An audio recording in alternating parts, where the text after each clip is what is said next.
Bismillahirrahmanirrahim. Assalamualaikum warahmatullahi wabarakatuh. Alhamdulillahirabbil alamin wa bihi nasta'inu ala umuri dunya waddin. Assalatu wassalamu ala asyrofil anbiya'i wal mursalin sayyidina wa ala alihi washabbihi ajmain, amma ba'du. Saya Muhammad Bintang Krisma Cahya dari BIK di sini akan menerangkan tentang problematika dakwah dalam Quran surat Al-Lahab dan An-Nasr mata kuliah Quran Hadis. Di sini saya akan menerangkan 3 poin. Poin yang pertama yaitu penjelasan tentang surat Al-Lahab dan An-Nasr, yang kedua yaitu asbabun nuzul surat Al-Lahab dan An-Nasr, yang ketiga yaitu isi kandungan dalam surat Al-Lahab dan An-Nasr. Saya memasuki poin yang pertama yaitu penjelasan tentang surat Al-Lahab dan An-Nasr. Surat Al-Lahab yang bunyinya A'udzu billahi minasyaitonir rajim. Bismillahirrahmanirrahim. Tabbat yada abi lahabin wa tabb. Binasalah kedua tangan Abu Lahab dan sesungguhnya dia akan binasa. Ma aghna anhu maluhu wa ma kasab. Tidaklah berfaedah kepadanya harta bendanya dan apa yang ia usahakan. Sayasla naron dzata lahab. Kelak dia akan masuk ke dalam api yang bergejolak. Wamra'atuhu hammalatal hatab. Dan begitu pula istrinya pembawa kayu bakar. Fi jidha hablum mim masad. Yang di lehernya ada tali dari sabut. Lahab merupakan surat yang ke-111 di dalam Al-Quran.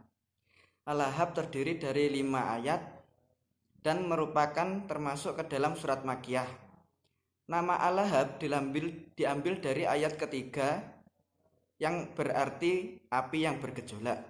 Ini adalah surat An-Nasr yang berbunyi A'udzu billahi minasyaitonir rajim. Bismillahirrahmanirrahim. Idza jaa nasrullahi wal fath wa ra'aitan nasa yadkhuluna fi dinillahi afwaja fasabbih bihamdi rabbika wastaghfir innahu kana tawwaba. Shadaqallahul azim.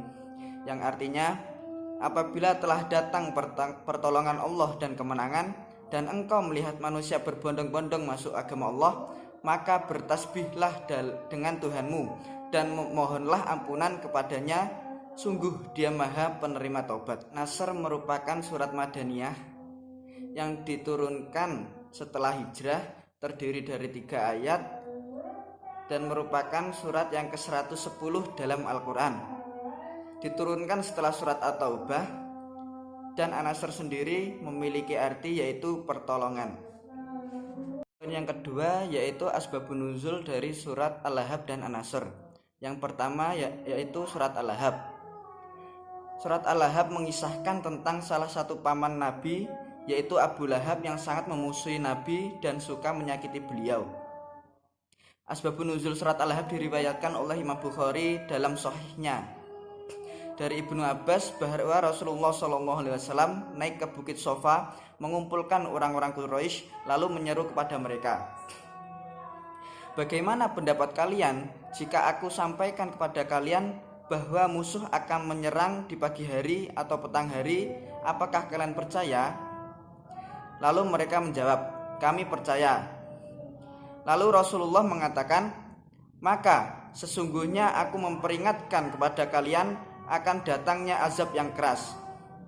Tiba-tiba Abu Lahab menyela, tabballaka alihadza, celakalah kamu ini, karena inikah engkau mengumpulkan kami? Maka Allah pun menurunkan surat Al-Lahab, dan binasalah kedua tangan Abu Lahab dan sesungguhnya dia akan binasa. Merupakan asbabun nuzul dari turunnya surat Al-Lahab. Menuju surat selanjutnya yaitu asbabun nuzul dari surat An-Nasr. Asbabun nuzul surat An-Nasr ini terkait dengan 2 hal, yaitu menggambarkan kemenangannya orang Islam dan berbondong-bondongnya orang Arab masuk Islam. Yang kedua yaitu mengisyaratkan telah dekatnya ajal Nabi Muhammad SAW. Umar radhiyallahu anhu menjelaskan bahwa surat ini diturunkan pada pertengahan hari-hari tasyrik. Maka aku mengetahui bahwa hal ini merupakan al-wada' atau perpisahan, kata Ibnu Umar. Mengenai asbabun nuzul surat An-Nasr, Ibnu Abbas radhiyallahu anhu menjelaskan bahwa setelah Allah menurunkan surat ini, Rasulullah memanggil Fatimah radhiyallahu anha. Lalu Fatimah menangis saat Rasulullah mengabarkan bahwa ajalnya telah dekat. Lalu Fatimah tersenyum karena Rasulullah bersabda, La tabki fa innaki awwalu ahli lahikum bi. Jangan menangis karena sesungguhnya engkau adalah keluargaku yang paling awal menyusulku. Hadis riwayat Ad-Darimi dan Tabrani. Terkait juga dengan asbabun nuzul surat An-Nasr, Imam Bukhari meriwayatkan dari Ibnu Abbas bahwa Umar bin Khattab menyertakan beliau dalam majelis para pahlawan Badar. Sebagian pahlawan Badar keberatan Ibnu Abbas dimasukkan dalam majelis itu, lalu Umar pun menguji mereka semua. Apa pendapat kalian mengenai firman Allah, Idza jaa nasrullahi wal fath dalam surat An-Nasr? Allah memerintahkan kita untuk bertahmid dan beristighfar kepadanya jika dia menolong dan memberi kemenangan. Jawab salah seorang dari mereka. Yang lain pun diam. Tidak ada jawaban berbeda. Apakah demikian pendapatmu, wahai Ibnu Abbas? Tidak, wahai Amirul Mukminin. Idza jaa nasrullahi wal fath merupakan isyarat ajal Rasulullah SAW yang Allah beritahukan kepada beliau. Datangnya kemenangan dan Fatuh Makkah merupakan tanda ajal beliau. Aku tidak mengetahui tafsir surat An-Nasr ini, melainkan apa yang kamu katakan, pungkas Umar.